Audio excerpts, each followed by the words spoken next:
Hello, welcome to Walk in the Park. My name is Tony Ingram, and this is July 6th, 2016, episode 141. You can see all of my episodes of Walk in the Park at walkinthepark.tv. This is a public access television show in Ithaca, New York. PEGASYS Studios, it's called. See it on channel 13, and you can see it online anytime. You go to, PegasusWebstarts.com, something like that, and you can find the schedule. Anyway, we're going to go to a few different gorges and other places in the area today, and we're going to start off at Taughannock Falls State Park.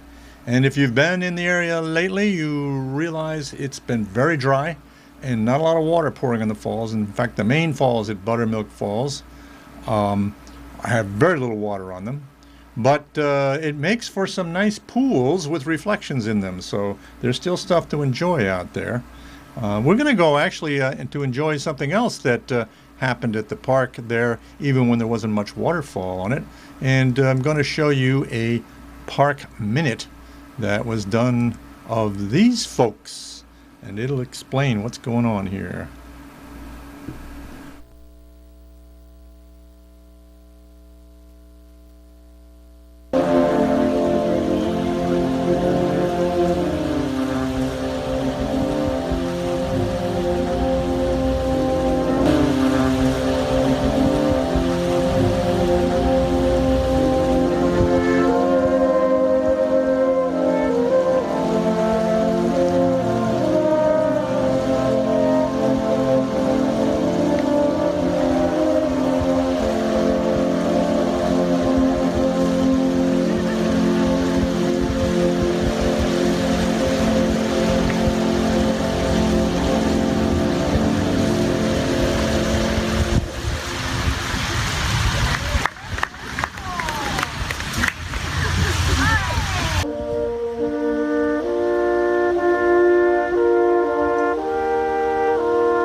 So that's pretty nice. I just happened to blunder upon that when I went down to the park one evening to have a picnic supper. So you never know what wonderful thing you might run into in a park. So, but now we're going to go to another park. Instead of the Cayuga Lake watershed and valley, we're going to go over to the Seneca Lake Valley and to Watkins Glen, about 20 miles west of Ithaca. And I'm sure many of you have been there. And we're going to go down to Watkins Glen State Park. And here, this is obviously a Google picture. This is a aerial photograph taken by a friend of mine, Bill Hecht, who does a lot of this sort of thing. So we're looking at the village of Watkins Glen in the lower right and Seneca Lake extending up to the horizon. And in the lower left, that dark area, is the gorge of Watkins Glen where it empties into the valley. So that would be what's called the main entrance and where you would go if you were to, first encounter the park from downtown. And then now we're going to fly around and look at the other end of the gorge. It's not the gorge goes on for about 7 miles or so, but this is the last mile and a half of the gorge. Running, the upper part of the picture is where we were before. That's the main entrance to the park.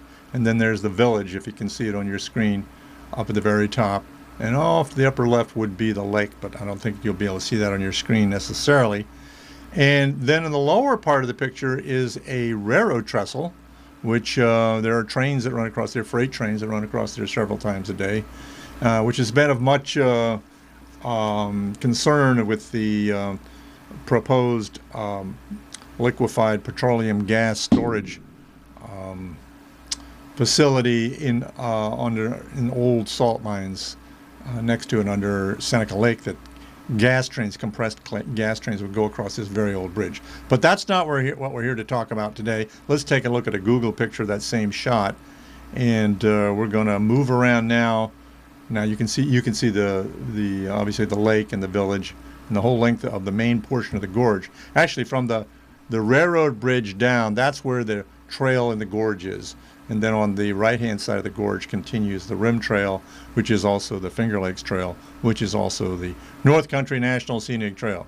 So we're going to zoom in a little bit more here down on the bridge, and then the left, sort of upper left, that's the upper entrance to the park, the parking lot for it. And there's actually, you might be able to make out a roof there in the upper left quadrant. That's a snack bar, and there are also restrooms in the area. And it's the, you may be able to the left of the gorge, you can see a path. That's the, what they call the Indian Trail. It's the trail on the north rim of the gorge, and then the trail that goes down in the gorge. You might be able to see that just to the left of the gorge, down at the bottom. So now we'll swing around some more, looking at it from the south, and look at how that the gorge squiggles to the left there. That's a whole story there, a whole interesting geological story, but we're not going to get into that today. But we're going to go to that main entrance parking lot, upper entrance parking lot, I'm sorry, and then go down, actually go down into the gorge. And let's see, we have another image here. Yeah, it's looking down into the gorge where we're going to go. So at the bottom part of the picture there, you might be able to make out the trail, the gorge trail, and we're going to go down there. And that first section of the gorge is called, maybe look at it better this way. This first section is called Glen Facility. The first, sort of the wider section just above the railroad track there in the picture. That's called Glen Facility. It's a gentle part of the gorge. That's the old 19th century name for it. I don't even think there's a 21st century name for it, but they called it Glen Facility because it was an easy section of gorge to walk down. So I have a nice little video, I hope it's nice, to show you of me walking down in there. Well, now I won't be in it, but a walk down in the gorge of Glen Facility. So let's check that out.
Oh, I think you'll agree that is pretty lovely. So let's go take a look again, and where we're gonna continue down in the gorge. We're not gonna go the whole distance today, but we'll continue down into a section here. Well, before I get into that, by the way, this is Walk in the Park. You can see this episode online at walkinthepark.tv, my video blog, or you can watch it on Channel 13, public access television, Ithaca, New York, PEGASYS.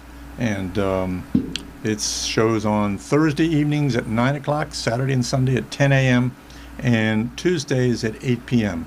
So, but anytime on walkinthepark.tv. So anyway, we're going to continue in our walk in the gorge.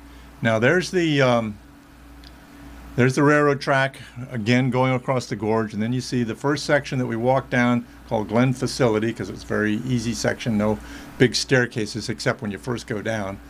And then the gorge narrows in towards the top there. So that next narrow section has been called Frowning Cliff, and also in the old days they called it Glen Arcadia back in the 1800s, but now it's mostly known as Frowning Cliff.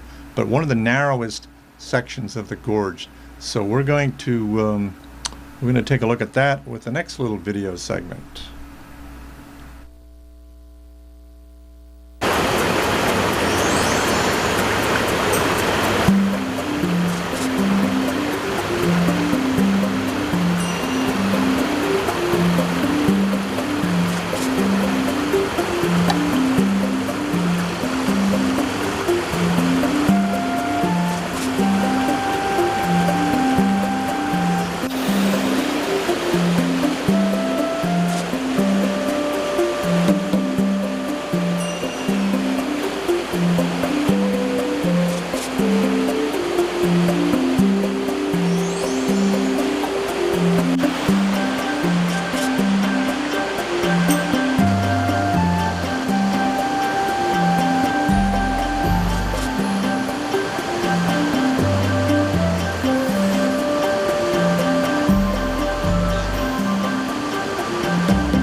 Glen reflections.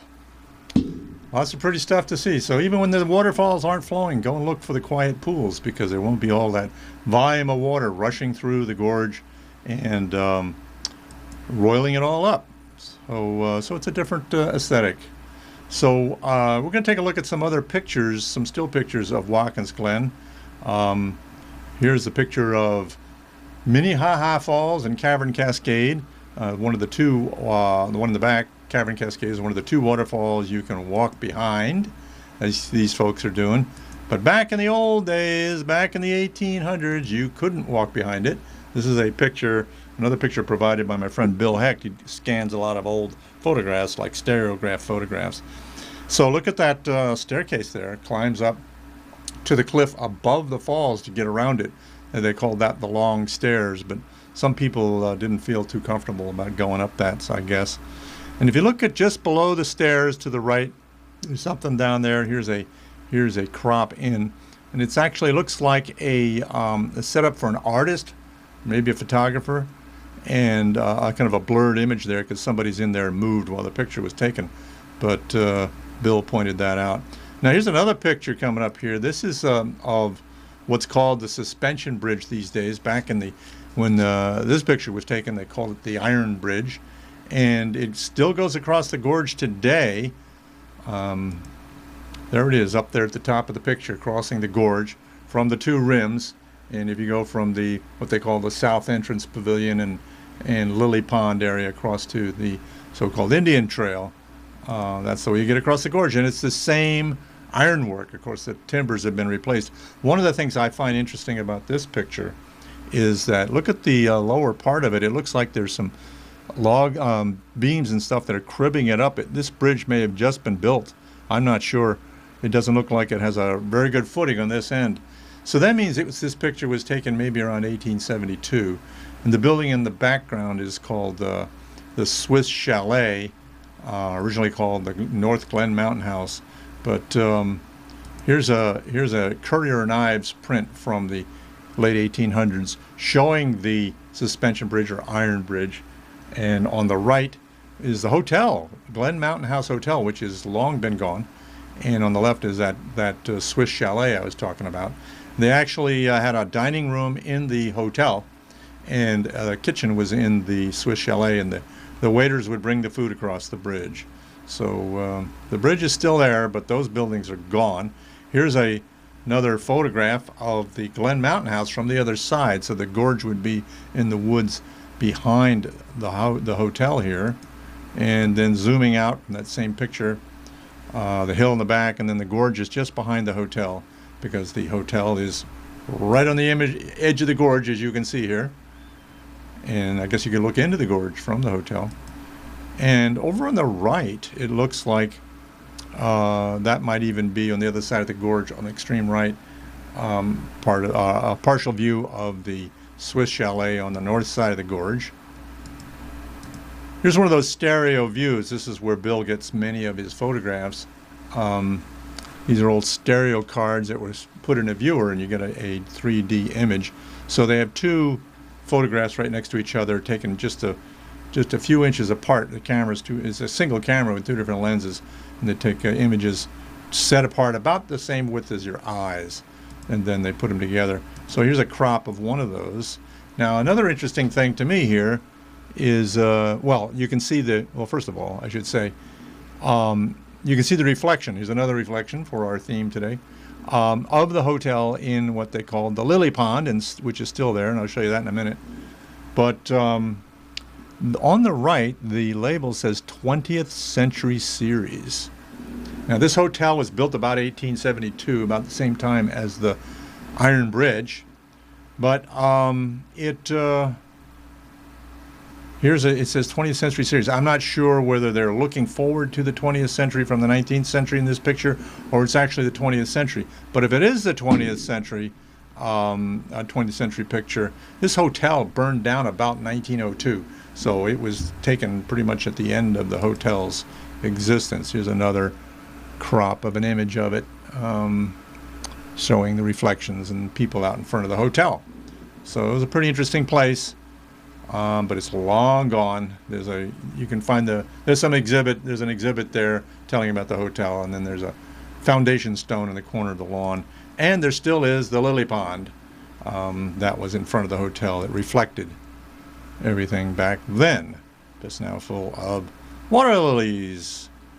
Okay, so here we are once again. It's Walk in the Park is the TV show, walkinthepark.tv, to see this episode or any other episode on my video blog. We're going to pop over in the Tompkins County, the Ithaca area.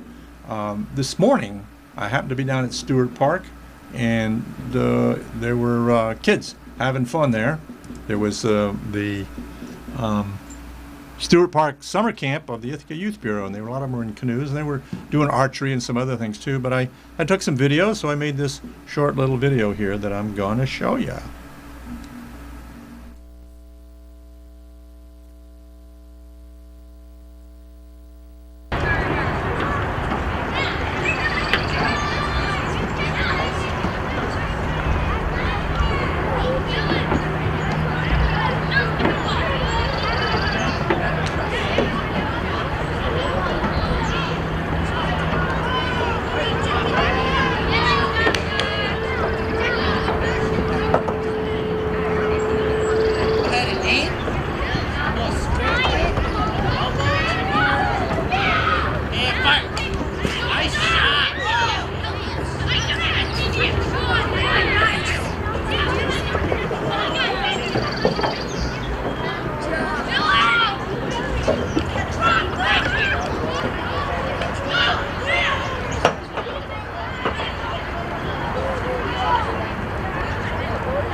So kids are having fun at Stewart Park, and so can you. There's a nice bicycle path there. The Cayuga Waterfront Trail is complete now, from all the way from the Ithaca Youth Bureau to Cass Park on the west side of Cayuga Inlet. So you can go quite a few miles now. Now we'll go to Taughannock Falls. Now, this picture was taken a few years ago in July, and a lot of nice water on it. It was a beautiful day. It was 95 degrees. But lately, it's been quite dry, as you may have noticed. This isn't taken this year, but it could have been. I haven't actually been up there since it's gotten really dry, because the gorge was closed for virtually all of June, I guess. And because there were some rock slide dangers that had to be taken care of. And most of our gorges, they have to actually do what's called scaling on the cliffs, where the workers, what they're called scalers, rappel down the cliff and knock off winter loosened rock. And there were some rock formations sort of about in the area where you see in the center of this picture that were threatening the trail, and they've been watching them for years. Something like 6 years they've been watching this rock, and it started to look like it was going to move. So rather than have it come down uncontrollably, they closed the gorge, and the scalers had to work on it. They couldn't blast because that would create too much instability in this weak shale, so they had to use mechanical means to pry it off, which they did. And they kept people out because they didn't want sightseers going in there and getting in trouble. So so let's take a look at some pictures of Taughannock Falls. Of course, again, it's not much water in it now, but again, you can look for some reflections or something. But we'll go back again to the 19th century. On the south rim, actually north rim of the gorge, there was this little gazebo. There were all kinds of structures. There was a hotel, the Taughannock House, and here was a little structure here. It says views. I'm not sure what. Maybe they sold photographs and stuff. That might be, or then stereographs. And here was the hotel called the Taughannock House, and it had a big dance floor and so forth. Right where the overlook is today, that's where this hotel was. And then there was a bridge across the upper gorge, which is not there now, a footbridge that crossed the gorge just above the falls. Now, if you look in the picture, you can see the stream there, and it goes up to the left. Well, right where it stops, that's Taughannock Falls dropping into its chasm. and there were hotels on both sides of the gorge. This was on the south side, called the Cataract House, so people could walk between the two hotels. And here's a picture actually taken from the Cataract House of the lip of the falls, so you can actually go there. So you can take Rock Avenue across the falls. So so that's all I have on gorges today. I just want to mention that at some point here I was gonna do some more talk about the Finger Lakes National Heritage Area. A year ago, Senator Kirsten Gillibrand introduced legislation in Congress, in the Senate, to get the government to study a feasibility for a Finger Lakes National Heritage Area. There's like 49 of them across the states, across the United States, most of them in the eastern half of the U.S.